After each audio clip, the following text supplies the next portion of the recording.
championnats nationaux de Ligue 2 et pourquoi pas de Ligue 3, état des lieux et perspectives des championnats qui se déroulent le plus souvent dans l'anonymat le plus total. C'est à se demander s'ils se déroulent conformément à leur calendrier, c'est à se demander dans quelles conditions les clubs de Ligue 2 et pourquoi pas ceux de Ligue 3 vivent au quotidien. Tel est notre thème de ce jour pour votre émission, le débat, tous les jeudis, donc à partir de 20h40 sur Tri TV, la télé interactive. Et donc pour les parties débat, nous avons donc un plateau de choix concocté juste pour vous faire plaisir en cette soirée sportive sur nos antennes.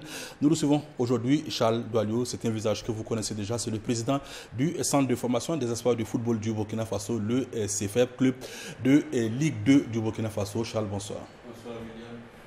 Et voilà un autre visage également que vous connaissez, puisque celui-ci fait partie des meubles de cette émission. C'est Gaël Katsondo, notre consultant donc de cette émission de débat. Gaël, bonsoir. Bonsoir William.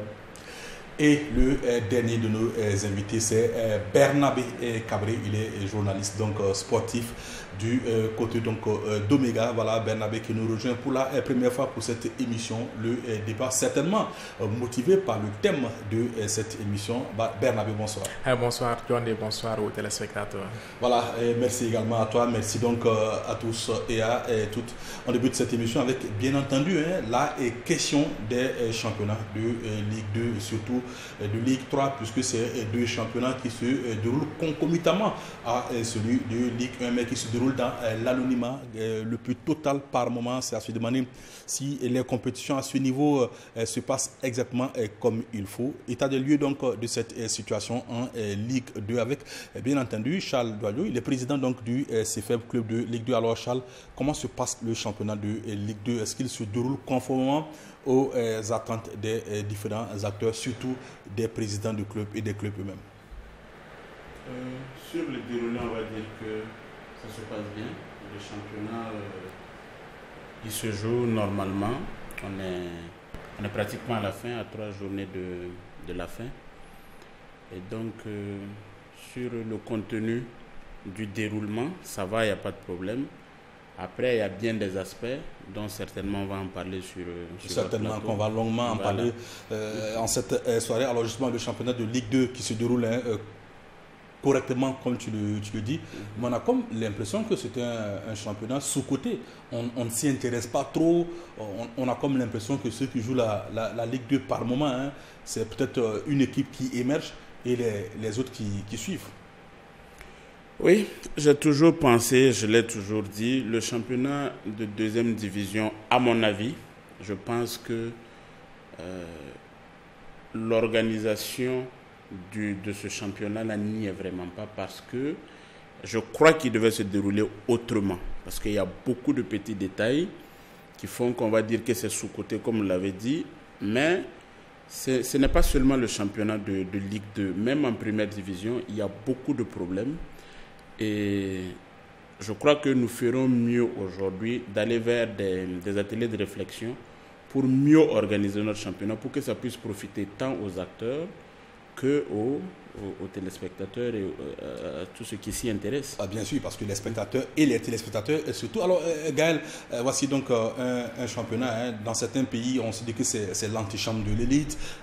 C'est là que les futurs stars sont donc, on va dire, définitivement formés, sont détectés. Mais au Burkina, on a comme l'impression que le public sportif n'a Dieu que pour la Ligue 1. Que faut-il faire pour donc, on va dire, booster l'image de la Ligue 2 et également de la Ligue 3, parce que c'est un autre vivier de notre football quand même qu'on délaisse? Bon, déjà, on ne peut pas en vouloir au public sportif de ne pas s'intéresser à ces championnats de niveau inférieur. Même pour la première division, c'est le même problème qui se présente, c'est un problème de communication. Voilà, tous nos 3 championnats ont un déficit communicationnel.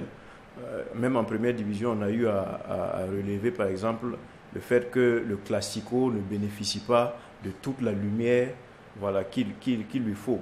Donc, c'est tout à fait normal que si en première division, déjà, la communication n'est pas maximisée au niveau de ce championnat-là, c'est tout à fait naturel qu'en deuxième division, et pire encore en troisième division, qu'il n'y ait pas assez de communication, il y a des gens qui ne savent même pas qu'il y a un niveau qu'on appelle Ligue 3 au Burkina Faso. Voilà, c'est tout simplement parce que la communication n'est pas maximisée au niveau de ces championnats-là pour les faire connaître. et pour faire savoir au public sportif là que ce sont des plateformes d'expression aussi de certains clubs qui sont pour la plupart des viviers de notre football, et la plupart de nos footballeurs aujourd'hui sont issus de cette base-là. Est-ce que finalement on n'organise pas la Ligue 2 et la Ligue 3 juste pour les organiser, pour se dire qu'on a respecté donc un programme d'activité de l'année, parce que la Ligue 2, Charles l'a dit, c'est un championnat qui est quasiment à son terme.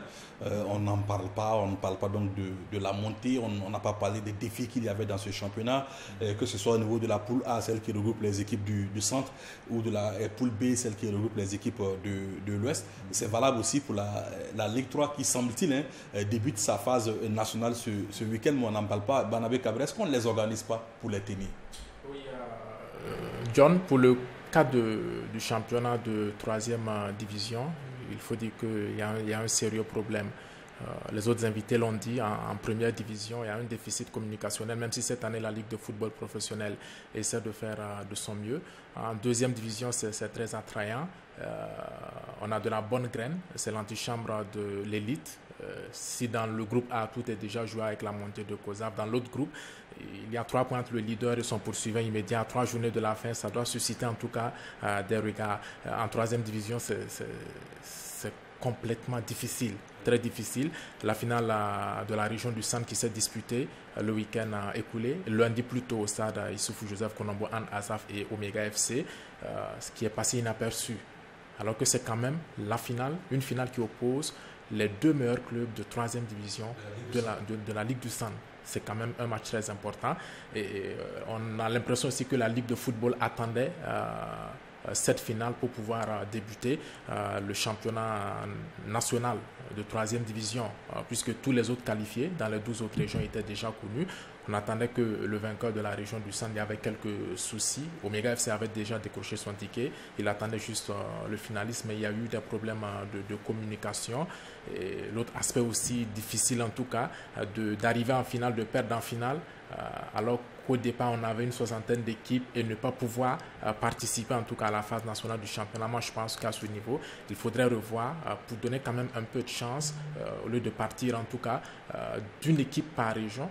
Pourquoi ne pas essayer d'augmenter le quota pour les régions qui présentent le plus grand nombre de clubs dans ce championnat de 3e division? Alors, Ligue 2, Ligue 3, même combat. Est-ce que finalement, ce n'est pas un championnat, excusez du terme, je vais qualifier d'un championnat de pauvres, parce que financièrement, c'est pas, on va dire, c'est pas très attractif. La subvention en Ligue 1, elle est de l'ordre de 15 millions. En Ligue 2, c'est, on va dire, beaucoup moins. Le champion en Ligue 1, c'est 12 millions et demi. Le champion en Ligue 2, c'est encore beaucoup moins.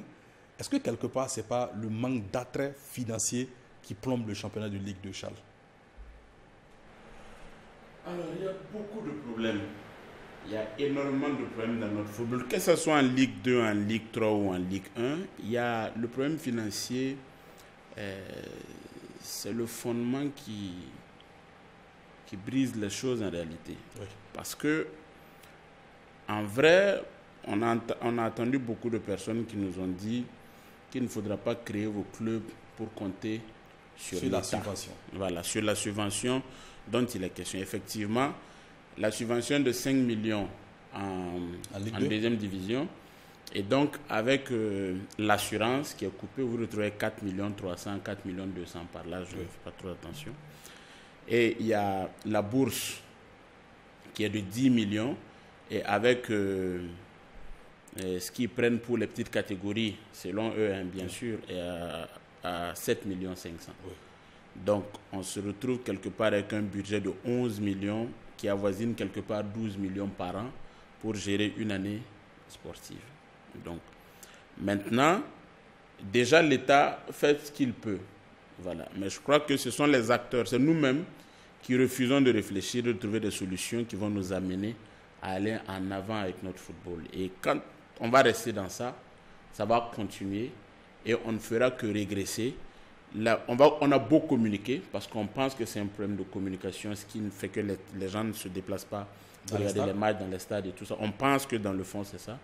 Mais moi, pour ma part, je pense que les bases de notre football même ont un problème. L'administratif de notre football a un problème. La politique sportive du Burkina a un problème depuis des années. ce n'est pas une question de maintenant, de fédération, de ministère, d'État, non. Depuis longtemps, les bases de notre football, notre politique est fausse. Et tant qu'on ne va pas changer ça, alors, on n'ira nulle part. Quels sont les points que tu estimes être faux dans cette politique-là? D'accord. Par exemple, vous voyez, lorsque je viens vers un opérateur économique pour qu'il me soutienne, ou bien même des personnes, ils pensent que en tant que président de club, quand tu crées un club, tu dois forcément avoir les moyens. Si nous allons attendre les moyens, on ne va pas aider les gens à aller au bout de leurs rêves, à essayer de réussir dans ce qu'ils ont choisi de faire comme métier. C'est comme n'importe quelle activité, les gens commencent avec des moyens de base. Ceux qui investissent dans le football, je tends à dire tout le temps, il faut faire attention pour ne pas décourager le peu de personnes qui font un sacrifice surhumain pour que certains clubs puissent fonctionner. Mais comme les gens sont loin de la réalité, ils pensent peut-être que bon, c'est un plaisir. D'après mon entraîneur, c'est seulement dans le football que tu arrives au terrain, ton équipe a perdu, tu gardes ton argent, mais tu n'es pas content. Alors que tu as encore de l'argent sur toi. Alors que tu as de l'argent. C'est seulement dans le football qu'on voit ça. Maintenant, la politique là ne nous permet pas d'avoir des soutiens. Alors, que faut-il faire concrètement? Est-ce qu'il faut, je ne sais pas, tendre vers une forme de fiscalité avantageuse pour ceux qui décident de mettre de l'argent? Par exemple, une entreprise X qui décide de soutenir un club Y. Que gagne le club? Que gagne l'entreprise plutôt? Est-ce seulement le fait d'avoir son nom inscrit sur le maillot donc, de ce club? Ou est-ce qu'il y a d'autres avantages que cette entreprise pourrait gagner? Dans le fond, les gens ne sont même pas intéressés par ça.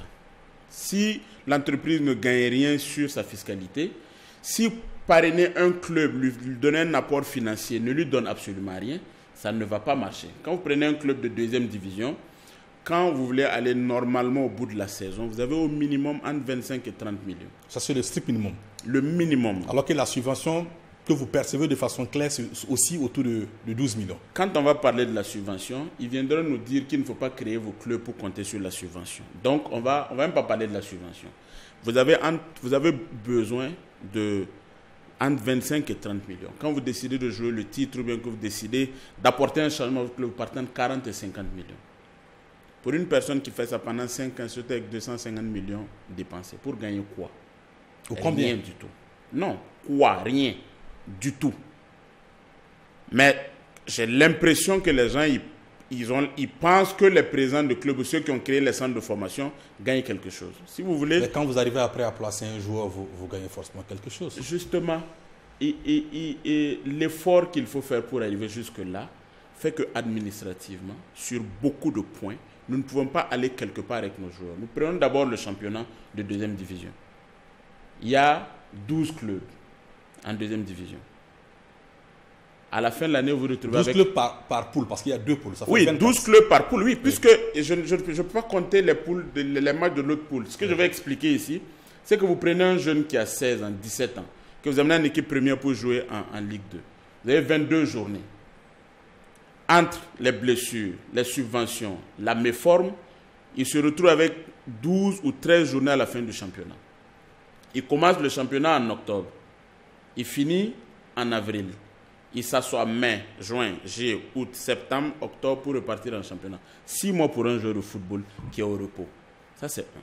Deuxièmement, même quand le championnat reprend, il n'a que 12 ou 13 journées. Ceux qui sont vraiment dans le bain vont faire 14 journées pour une année. Pour un enfant qui a besoin de compétition. Et tout de suite, les premières divisions viennent le pêcher pour l'amener en première division. On se tourne après que l'enfant il disparaît. Que ça ne marche pas. Parce que déjà, nous manquons de compétition. Et même ceux qui compétissent même en première division, quand vous les amenez en essai en Europe, vous voyez qu'ils sont limités. Ça ne marche pas. Aujourd'hui, le Burkina arrive quand même à envoyer des joueurs, des personnes sont arrivés à trouver la capacité de pouvoir proposer des joueurs à des clubs d'élite européens. Mais le seul problème, c'est que c'est la matière même que nous n'avons pas. C'est les joueurs même que nous n'avons pas. Pourquoi? Justement, on va poser la question parce que déjà, la Ligue 2, oui, on suppose que c'est une étape intermédiaire donc, avant d'arriver en Ligue 1. Oui. En Ligue 3 également, il faut compétir, il y a des matchs. Alors, Barnabé Cabré, il semble qu'en Ligue 3, la saison se résume parfois d'une année à l'autre à un seul match sur les 12 mois de l'année ou à 3 autres matchs. Alors, si en Ligue 3, le joueur n'a pas reçu la formation qu'il faut, Charles ne doit pas s'étonner que ces garçons en Ligue 2 ne soient pas opérationnels pour aller l'Europe. Hein. En tout cas, c'est très difficile. Dans le championnat de 3e division, par exemple, en 2 matchs, tu es éliminé et tu es complètement out pour le reste de la saison. Il faut attendre la saison suivante. La saison à venir. Et généralement, les jeunes se contentent des tournois Maracana qui sont organisés généralement durant les vacances. Vous prenez aussi une équipe qui se bat comme elle peut, qui arrive en finale du championnat régional et qui n'a pas cette chance d'aller jouer le championnat national, alors que dans d'autres régions, on a joué la phase régionale avec 3 équipes. Il y a des régions qui ont joué la phase régionale avec 4 équipes. Avec 2 parfois. Voilà, 2 parfois. Et là, avec 2 équipes, vous avez une équipe qualifiée pour la phase régionale, la phase nationale du championnat de 3e division. Et dans la Ligue du Centre, il y a une 60aine d'équipes, une seule équipe qui se qualifie. Et pendant ce temps, par exemple, le cas d'Omega FC qui a perdu la finale lundi, les enfants seront là. Ils ont quelle compétition? La saison prochaine. Heureusement que c'est une académie, mais même quand c'est une académie, il faut compétir. Quand on forme, quand on donne du savoir aux enfants, il faut souvent se mesurer à d'autres pour savoir si les enfants ont bien assimilé. Donc, à ce niveau aussi, il faut une autre politique. Il faut donner de la compétition aux enfants. Et là, je pense que c'est à la Ligue de réfléchir pour ne pas laisser les enfants comme ça. Pourquoi ne pas réfléchir à une autre formule de championnat? Non seulement pour les autres régions. Ne pas réfléchir à une autre formule de championnat. Mais comment est-ce qu'on arrive à ce qu'il y ait plus de 60 clubs de Ligue 3 à Ouaga, dans la Ligue du Centre, et que dans d'autres ligues, on n'en a pas suffisamment? Comment est-ce qu'on arrive à ça, Charles? Est-ce que finalement, vous ne créez pas les équipes juste parce que vous visez la... Je pense qu'on a envie de dire qu'en Ligue 3 aussi, on crée des équipes parce qu'on vise les subventions qui vont arriver en Ligue 2. Mais déjà, qu'en Ligue 2, c'est difficile. Charles parlait de 5 millions quand on coupe l'assurance. Vous retrouvez avec 4 millions. Alors là, moi, je pense qu'on crée les équipes pour que les équipes puissent aller grimper et plus dépenser. Parce qu'en 3e division, on dépense. En 2e division, on se dit encore que les dépenses sont plus grandes. En 1re division, il faut encore faire sortir de l'argent. Est-ce que les clubs de 3e division bénéficient d'une subvention? Parce que là, c'est assez compliqué. Quand il y en a 60 à Ouaga, je me demande comment c'est que tu dis. Il n'y a pas de subvention pour les clubs de 3e division. Et pourquoi? Bon, il faut dire déjà que leur nombre ne facilite pas les choses au niveau de la fédération. Et pour moi, on a inversé la pyramide. On devrait plutôt investir au bas de l'échelle plus qu'au haut niveau. Les investissements qu'on fait en 2e et en 3e division sont insignifiants. En réalité, c'est en 3e division qu'on devrait avoir le plus de compétition. Et ensuite, en 2e division, et après maintenant au niveau de l'élite. Si vous voyez par exemple dans les grands championnats, par exemple en Angleterre, il y a plus de matchs en championship qu'en Premier League. Et c'est pourquoi la plupart des clubs de Premier League sont des clubs qui tiennent physiquement par rapport aux autres clubs des autres championnats. Voilà. Donc, ce qu'on aurait dû faire ici, c'est plutôt organiser les choses de telle sorte qu'en 3e division, il y ait pour la phase nationale un maximum de clubs, de telle sorte que les jeunes qui évoluent dans cette division-là aient beaucoup de compétition. Et en 2e division, pourquoi ne pas aller jusqu'à 15 clubs encore pour faciliter encore la compétition des jeunes? Et peut-être maintenant en 1re division, réduire le nombre. De telle sorte que dans l'élite, effectivement, on puisse avoir des clubs qui peuvent tenir financièrement, des clubs qui peuvent prendre en charge correctement les joueurs qu'on sait que vraiment ce sont les plus excellents. Ils ne doivent pas vivre dans des conditions misérables. Voilà. Et au bas de l'échelle, que nos premières instances du football investissent pour plus de compétition. Ce ne doit pas être ce niveau-là qui doit être délaissé. Et bon, pour revenir aussi à l'organisation, pour que les téléspectateurs nous suivent, il faut qu'on comprenne que dans notre organisation, en 1re division, il y a 2 clubs qui sont relégués en 2e division. Oui. Et en 2e division, ce sont les 2 premiers de chaque poule qui ont accès à la 1re division pour remplacer ces 2 clubs. Oui. Donc, le premier de la poule A et le premier de la poule B. Et en 3e division, c'est pareil. C'est les premiers de chaque poule. Mais pour la 3e division, pour accéder à cette phase nationale-là, il y a d'abord des préliminaires qui sont organisés par chaque ligue régionale. Oui. Voilà. Et c'est à l'issue des préliminaires qu'un champion est désigné pour prendre part à la phase nationale, à la poule A et dans la poule B. Maintenant, au niveau de la région du centre, et aussi la région des Hauts-Bassins, je crois, c'est au niveau de ces 2 régions-là qu'il y a une pléthore de clubs. Vous posez la question de savoir pourquoi il y a autant de clubs dans ces régions-là. Il faut dire d'abord que les fondateurs de clubs sont des gens qui sont passionnés, sont des gens qui ont envie, comme M. Doualio l'a dit, ce sont des gens qui ont envie d'investir dans le football, de donner de la chance à certains jeunes qu'ils voient autour d'eux, qui rêvent de vivre leur passion. C'est d'abord ça qui les conduit à créer les clubs.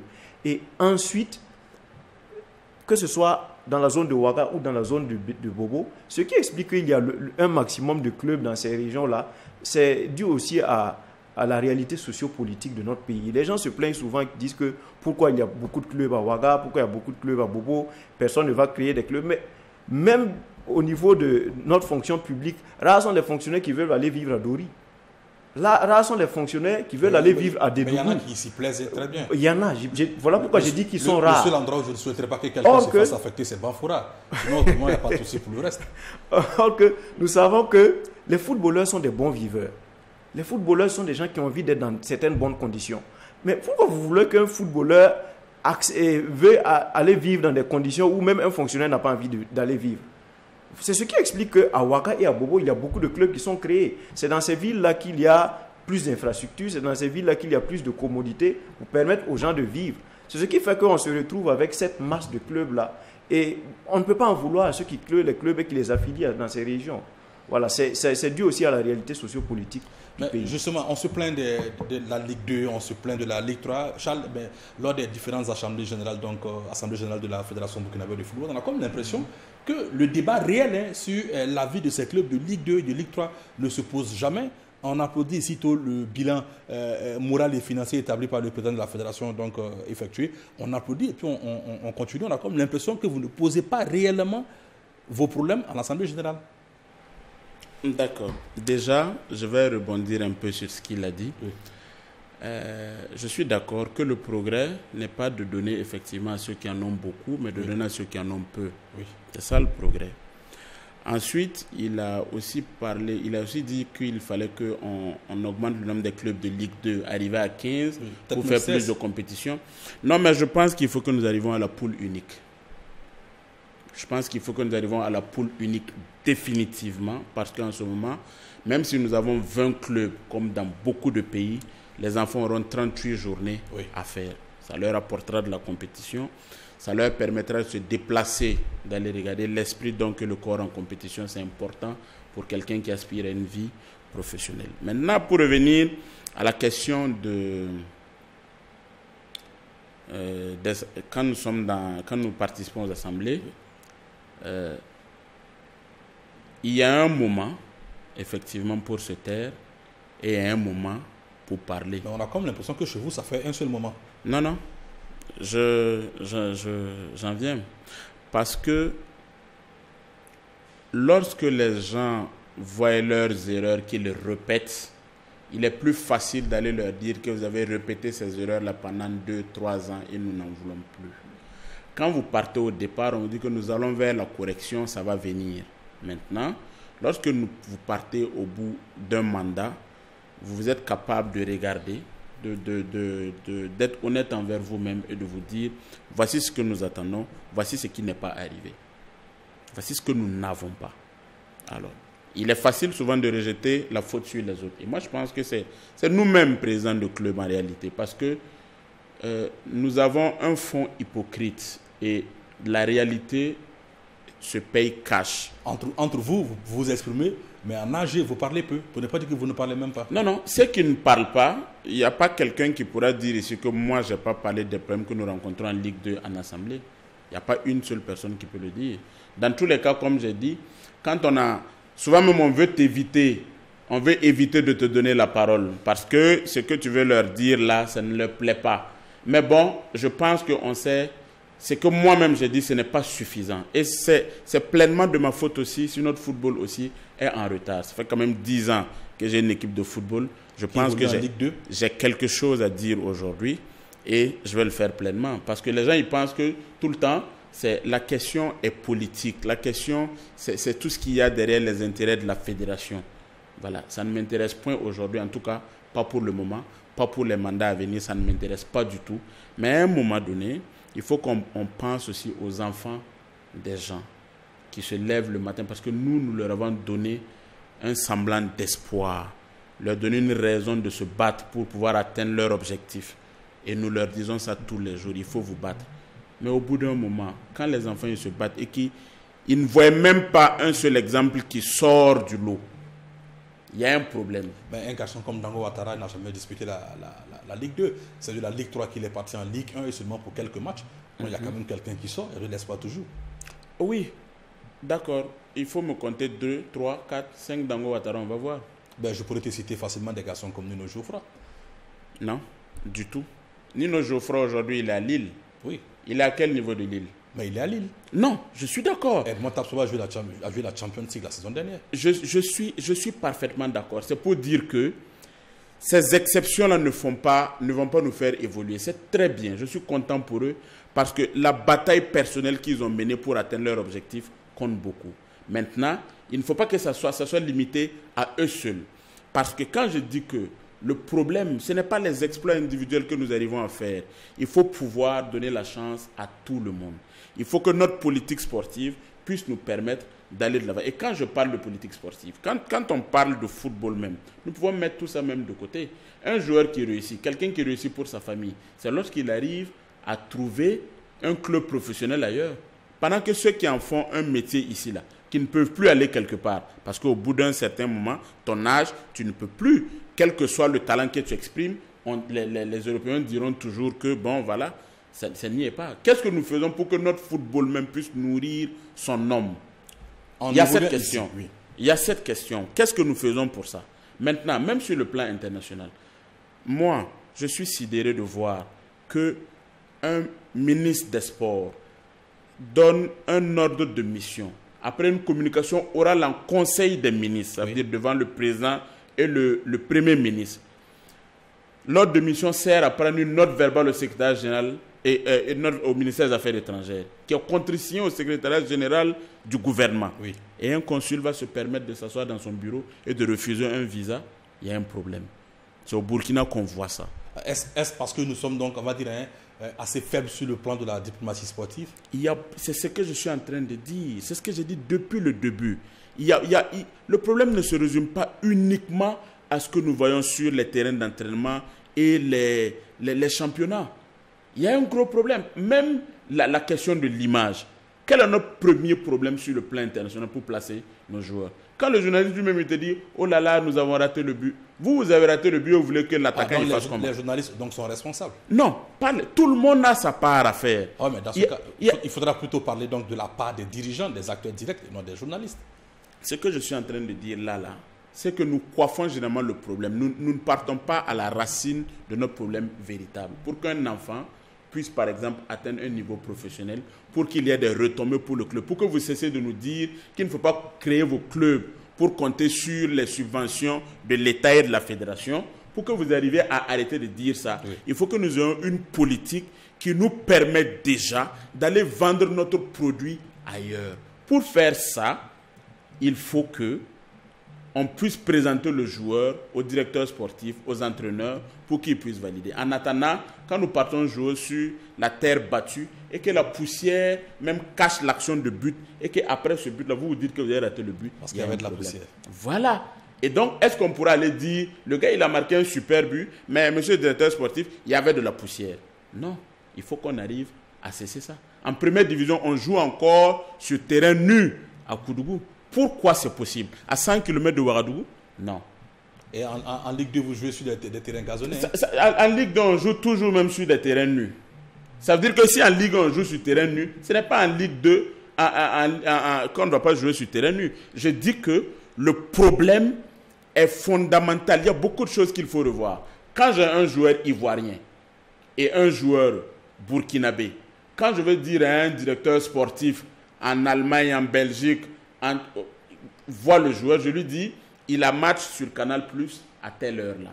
Regarde juste son match. Le gars le regarde pendant 90 minutes. À la fin, il me dira, voici ce qu'il en est. Ici, je suis obligé de suivre RTB, BF1, True TV, pour chercher à vous appeler. Bon, Somda, il faut m'aider avec ce match-là, si Somda a été là-bas. Oui. Moi, je me rappelle vous avoir vu, vous, sur votre moto-là, en train de partir à 5 km pour filmer un match. Oui. Ça date, ça date. Voilà, ça non. C'est pour dire que c'est des choses qui ne devaient pas arriver. Fondamentalement, on a besoin de refaire notre football. On a besoin de nous asseoir, de réfléchir avec les moyens que nous avons et accepter de chercher un financement. Quand on parle de la poule unique, on nous dit tout le temps que c'est une question d'argent qui fait qu'on ne peut pas arriver à la poule unique. C'est ce qui est dit. Mais bon, c'est bizarre, on peut trouver le moyen de prendre 60 millions au club de deuxième division sur leur subvention, sur leur bourse. Et on peut trouver encore le moyen de prendre 120 millions sur les clubs de première division, faisant 80 millions. Et on n'a pas les moyens de s'asseoir pour réfléchir, pour savoir comment est-ce qu'on va à une poule unique, pour donner plus de compétition.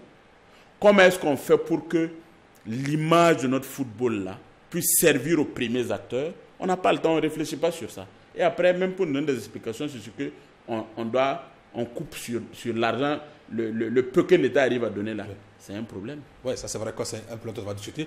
Mais vous avez la chance encore d'avoir de la subvention. Mais je sais que Gaël, qui suit très bien le championnat de Ligue 3, Banabé Cabri également, qui suit très bien le championnat de Ligue 3, eux pourront dire que la galère des équipes de Ligue 3, on va dire, beaucoup plus insurmontable que celle des équipes de Ligue 2. Parce qu'en Ligue 3, facilement, vous dépensez une quinzaine de millions pour jouer seulement 2 matchs et vous attendez l'année prochaine, hein, n'est-ce pas, Banabé Cabri? Ça se passe comme ça.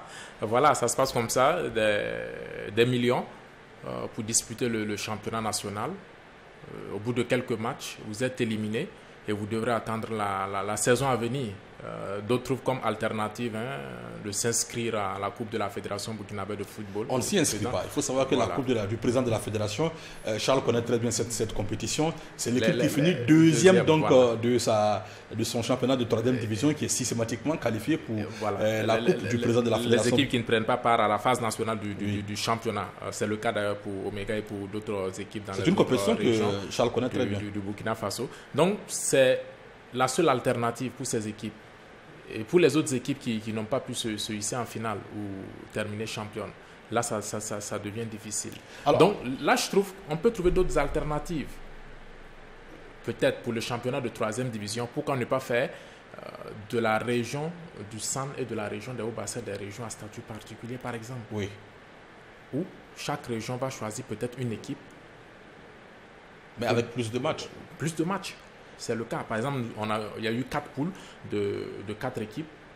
Après les préliminaires dans la région du Centre, 4 poules de 4 équipes. Ce sont les premiers de chaque poule qui se sont retrouvés pour les phases d'élimination directe. Pourquoi ne pas en faire des régions à statut particulier? On aurait pu aller sur la base de 16 avec un championnat, voilà, donc tranquille. Alors justement, on a fait l'état des lieux. Est-ce qu'on peut maintenant parler des perspectives pour ces deux championnats, la Ligue 2? Qu'est-ce qu'on peut faire ou qu'est-ce qu'on doit faire pour ce championnat de Ligue 2, aussi bien pour la Ligue 3, afin que justement ces championnats se retrouvent demain fort compétitifs, afin que, bien entendu, des joueurs puissent, comme l'a dit Charles, dès qu'ils sortent de la Ligue 2, qu'ils arrivent en Ligue 1, qu'on ait des joueurs en tout cas assez aguerris, des joueurs sur lesquels on peut compter pour d'autres défis plus importants.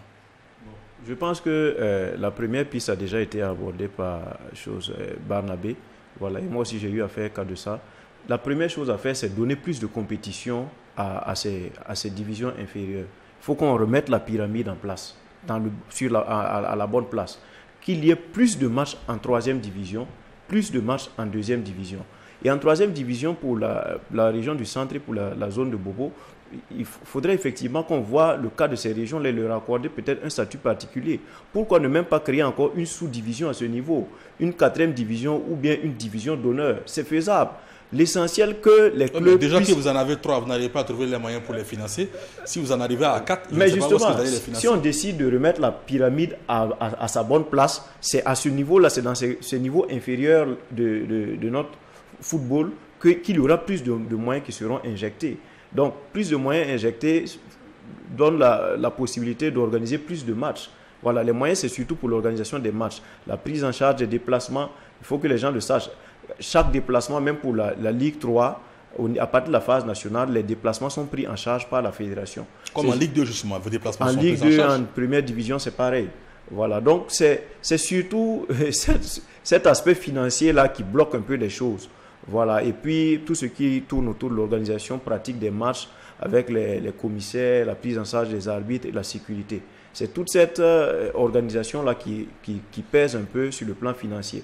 Mais si on décide d'injecter plus dans les niveaux inférieurs, on renvoie plus de moyens à ce niveau-là pour qu'il y ait plus de compétition, avec un statut particulier pour la zone A et la zone B, pour la région de Ouaga et la région de Bobo.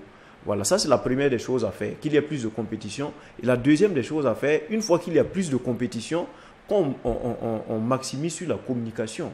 Voilà, quand on fasse savoir au public qu'il y a beaucoup de matchs à suivre à ce niveau-là. C'est quand il y a du public qui a l'attention vers un événement qu'on peut attirer des sponsors vers cet événement-là.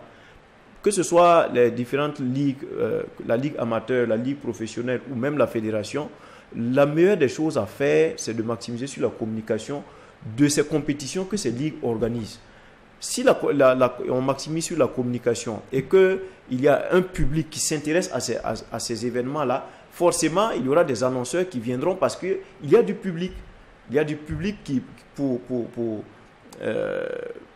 va s'accrocher à peut-être des publicités ou des droits à l'image qui pourront négocier avec ces différentes ligues organisatrices. Donc, c'est les deux premiers chantiers à faire pour redonner un nouvel élan à la Ligue 3 et à la Ligue 2. C'est vrai que Charles, il avait déjà même à la Ligue 1. Oui, Charles avait déjà mis les deux pieds dans le plat en parlant donc de cette idée de la poule unique. Est-ce que la poule unique aujourd'hui va régler, ou du moins va, on va dire, propulser davantage cette Ligue 2-là?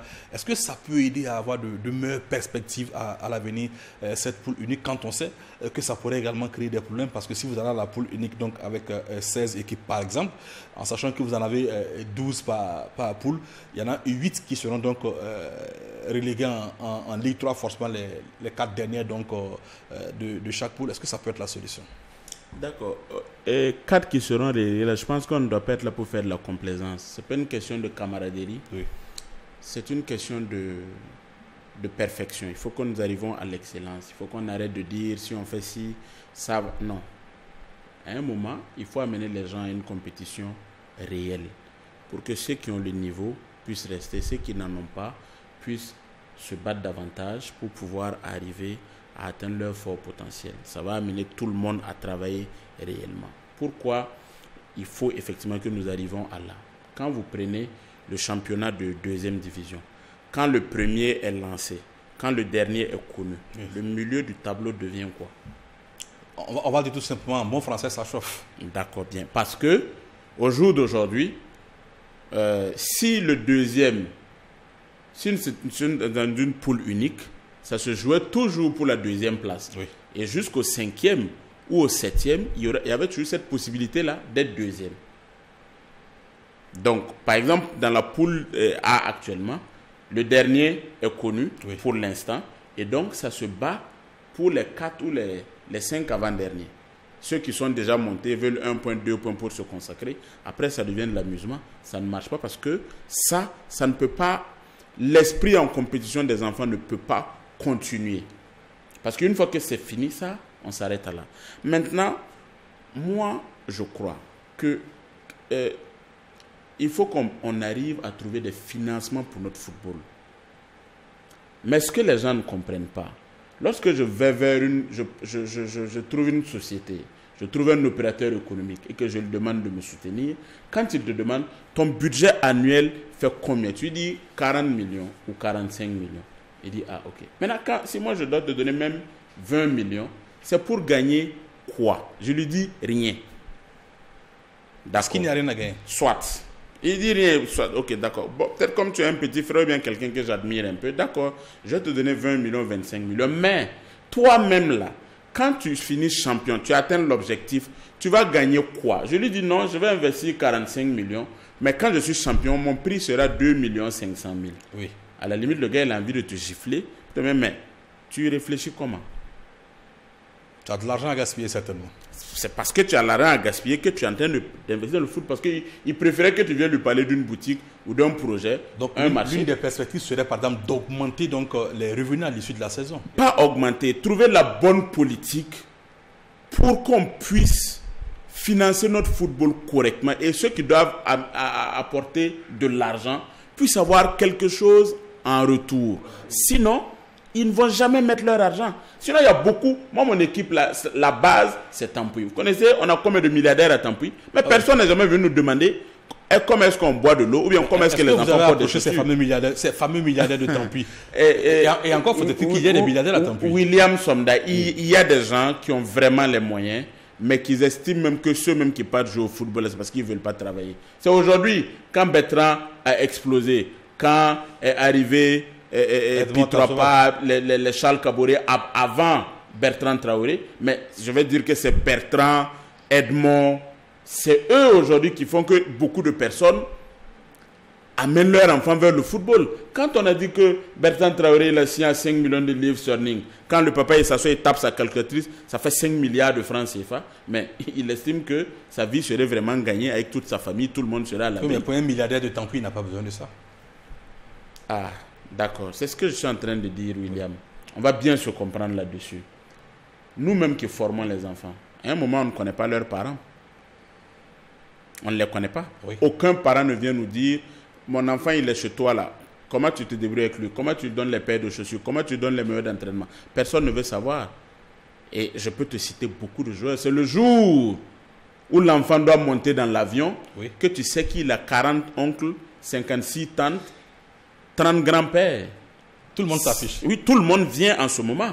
Quand l'enfant il fait un contrat professionnel, et on calcule même ce que toi, formateur, tu dois recevoir là, on estime que c'est trop. Tu ne mérites pas, c'est parce que ce n'est pas ton enfant. C'est ce que les gens, c'est ce que nous voyons sur le terrain. Parce que personne n'est prêt à jeter son argent, parce que ce qu'ils pensent des présidents de club, c'est parce qu'ils n'ont rien à faire avec leur argent. Jusqu'au jour où ça produit. Mais beaucoup de personnes sont arrivées aussi à fermer boutique. Des gens qui, par exemple, quelqu'un qui a un club de 3e division, oui, il n'a aucune subvention. Vous pensez qu'il survit comment? C'est la seule passion, oui, qui le tient. Mais justement, j'ai envie qu'on parle de ces présidents de clubs de 3e division. Alors, si ce n'est pas des gens qui n'ont rien à faire de leur argent, donc, comme Charles le souligne, alors, si ce n'est pas des gens passionnés, j'ai un peu envie de savoir ce qui les motive au point de créer un club de 3e division, d'investir peut-être une dizaine de millions par an pour ne jouer que 3 matchs et réinvestir encore la saison prochaine. Je veux bien savoir ce qui fait courir ces présidents de club. Vous savez, oui, c'est d'abord la passion. Oui. Et ensuite, c'est l'espoir de voir au moins un élément dans le groupe qu'on a, pouvoir franchir les frontières du Burkina, vendre son talent à l'extérieur. Et la première source de financement, peut-être même la première source même de financement de nos clubs, c'est ça. Ce n'est pas la reconnaissance morale. Non, pas la reconnaissance morale. Moi, je parle des retombées financières qu'il peut avoir après pour un transfert. Mais ça, c'est quand tu... Je veux bien comprendre que tu aies des retombées après un transfert, mais quand tu formes un garçon qui ne joue que 2-3 matchs par an entre ses 16 et ses 18 ans, je veux bien savoir où est-ce que tu peux le placer. La réalité aujourd'hui, c'est que les gens... comment dire? Les gens ont plus l'esprit ouvert. Ces difficultés que nous rencontrons ont amené les différents responsables de clubs à explorer de nouvelles pistes. Aujourd'hui, les gens n'attendent pas d'être en première division pour placer des joueurs. Voilà, il y a des possibilités aujourd'hui qui s'offrent à ces différents formateurs-là. Pour ceux qui veulent en tout cas continuer à survivre parce qu'ils investissent leurs moyens, il y en a qui arrivent à trouver des voies et moyens pour faire partie de ces 1 ou 2 éléments. Et c'est ce qui leur permet de survivre aujourd'hui. Voilà. Mais justement, Barnabé, il faudrait qu'on repose quand même aussi la question. Alors, il y a certainement des présidents en Ligue 2 qui ne savent pas ce qu'ils font de l'argent. Il y en a encore bien plus en Ligue 3. Hein? Oui, qui investissent. Et la première raison et la première explication, ce sont des gens passionnés. Est-ce que la passion seule suffit à mettre... Voilà, on se dit aussi qu'un jour, il peut avoir un retour sur investissement. Alors, le retour sur investissement, c'est peut-être un risque. Vous le calculez tous de la même manière. C'est peut-être un risque. C'est le business dans lequel on s'engage vraiment avec, je ne sais pas moi. On s'engage le plus dans l'inconnu. Une foi un peu folle. Voilà, c'est vraiment le règne de béatitude. Arriver au terrain, voir ses enfants à l'entraînement, les coachs qui donnent des consignes, causer avec les enfants. Et voilà. Et on a espoir. Et lorsqu'on voit certaines académies, certains clubs faire sortir des joueurs, on se dit peut-être qu'un jour, ça va arriver. Et je pense que c'est ça qui les retient. Alors, pourquoi vous ne décidez pas justement de placer tout votre effectif à l'étranger si c'est si facile que cela, Charles? le plus facile serait de déplacer tous tes joueurs en Allemagne, en France, et puis bon, ça ne poserait pas le problème. Il va falloir qu'on t'associe à une procédure de demande de visa. Oui. Là, tu vas comprendre la douleur des gens pour savoir qu'on ne peut pas amener tous nos joueurs là-bas. Sinon, vous l'auriez fait. Oui. Puisque en ce moment, tu te donnes plusieurs chances pour pouvoir réussir ton coup. Alors, moi, je crois que on doit bien se comprendre. Même si on a les possibilités d'amener les joueurs à l'extérieur, si la base de leur formation est un échec, l'essai aussi sera un échec. Parce qu'on a beaucoup plus de chances d'avoir un échec en jouant 3-4 matchs en Ligue 3, 10, 11, 12 matchs en Ligue 2 par an. Oui, bien sûr. Pourquoi? Déjà sur le temps même d'arrêt des championnats de 2e et de 3e division, comme il a dit, une équipe de 3e division qui joue 2 matchs, oui, et c'est fini, c'est out. Qu'est-ce qu'on veut? Elle pourra trouver donc la compensation à travers des tournois. D'accord. Bien. Je pense qu'il sait. Mais bon, comme c'est un débat ouvert, oui, voilà, il va falloir qu'il s'apprête aussi à entendre. Ça veut dire que la plupart du temps, lorsque vous décidez même de former les gens, l'idéal serait de pouvoir regrouper les enfants pour qu'ils puissent avoir un entraînement sérieux. Pour tous ceux-là qui ont les centres de formation, où les enfants sont internés, ils partent à l'école. C'est clair, hein? Ça ne fait pas l'objet d'un débat. Vous avez Salitas, on a les résultats. Vous avez AFP de Amado qui est, voilà. Et puis vous avez Raimo. Il y a également Omega qui s'est mis dans cette logique aussi. Bon, d'accord. C'est ce que je connais avec les résultats que je connais. Vous avez aujourd'hui Real du Faso. Vous avez Tenakuru A et B. Oui. Bien. Lorsque le travail est bien fait à la base, vous arrivez à trouver une politique qui vous permet de mettre les moyens pour pouvoir faire la formation, que ce soit les premières équipes qui jouent en compétition ici, ça va marcher, que ce soit les essais que vous allez pouvoir proposer à vos joueurs, vous allez prendre la crème de la crème, ça va obligatoirement marcher. Maintenant, les gens n'ont pas les mêmes chances, mais ils ont la même passion. Ça veut dire que pour accepter de mettre ton argent dans le football, il faut que tu sois vraiment, vraiment, vraiment passionné. Et c'est la passion qui guide donc les différents dirigeants, surtout ceux de... J'ai beaucoup de peine pour les équipes de Ligue 3. Il n'y a pas de subvention, il n'y a pas assez de compétition, mais on a la passion qui est de plus en plus grande. On arrive toujours à trouver donc les moyens pour investir et réinvestir. Est-ce que on ne court pas vers la perte de ces différents championnats, Ligue 2 et Ligue 3? Est-ce qu'à la fin, un désintérêt ne va pas s'installer pour ces championnats-là? Non, je ne pense pas qu'il y aura un désintérêt parce que tous les clubs aspirent à pouvoir évoluer un jour dans l'élite. Et la seule voie qu'il existe pour accéder à l'élite aujourd'hui, quand vous créez un club au Burkina Faso, c'est de prendre part à ces compétitions nationales. D'ailleurs, même pour ne pas perdre son affiliation à la fédération, il faut prendre part régulièrement aux différentes compétitions. Donc, je pense que ces compétitions-là vont évoluer. Il faut tout simplement qu'on revoie l'organisation. Déjà, il y a un point sur lequel j'aimerais revenir. Concernant la 3e division, l'un des plus grands problèmes de ce championnat-là, c'est la date de démarrage de ces championnats. Oui. Surtout pour les zones de Ouaga et les zones de Bobo. On sait qu'il y a une pléthore de clubs à ces niveaux-là. Mais ces clubs-là démarrent toujours avec près de 4 à 5 mois de retard par rapport à la 2e et à la 1re division. Ça fait qu'à la fin, il y a toujours une difficulté à respecter le calendrier. Normalement, la saison se termine le 31 mai. Mais en 3e division, on va jouer jusqu'au milieu de la saison pluvieuse, jusqu'à fin août. Fin août, parfois, on continue de jouer la 3e division. Et ça crée ce problème-là crée toujours un problème de chevauchement au niveau des saisons. Parce qu'il faut qu'on sache quels sont les clubs qui montent en 3e division. En 2e division? En 2e division pour organiser la nouvelle saison de la Ligue 2.